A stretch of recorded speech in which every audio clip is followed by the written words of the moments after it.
It's important to affirm this, and I want to thank you, Councilmember Jones, for affirming the fact that before I put my hands on the Bible and was sworn in as your mayor on January the 2nd, what you see present here today wasn't the standard operating procedure for how we address public health and safety in the city of Philadelphia.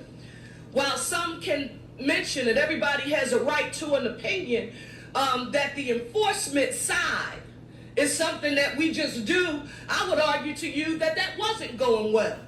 And we heard that from residents across the city.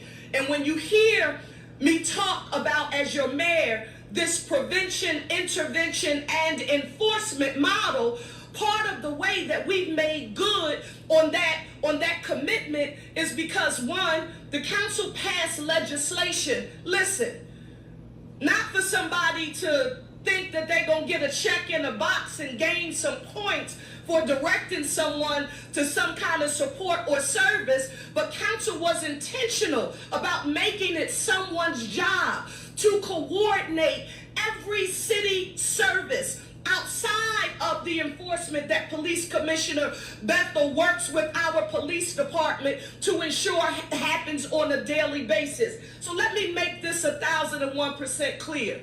The only way that we are able to be successful is that, one, we should remember to stay in our lanes.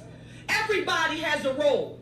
Everybody has work that they need to do. A role for the community, a role for parents, a role for the police department, a role for your government to make sure we're giving access to economic opportunity to all people, despite their race, class, or socioeconomic status, that we're putting them on a path to self-sufficiency and home ownership. But in order for it to be successful, it has to be somebody's job. I want you now to meet the gentleman who is formally and officially responsible for coordinating the Parker administration's response from the EMIR and the anti-violence funding that goes to support community-based organizations on the ground, to helping to organize and work with block captains and block contact people across the city. This is the gentleman who is here on behalf of the city of Philadelphia to talk to you about how we coordinate all of those non-police supports and services to the community at large. Give a round of applause to Adam Geer. Thank you, Madam.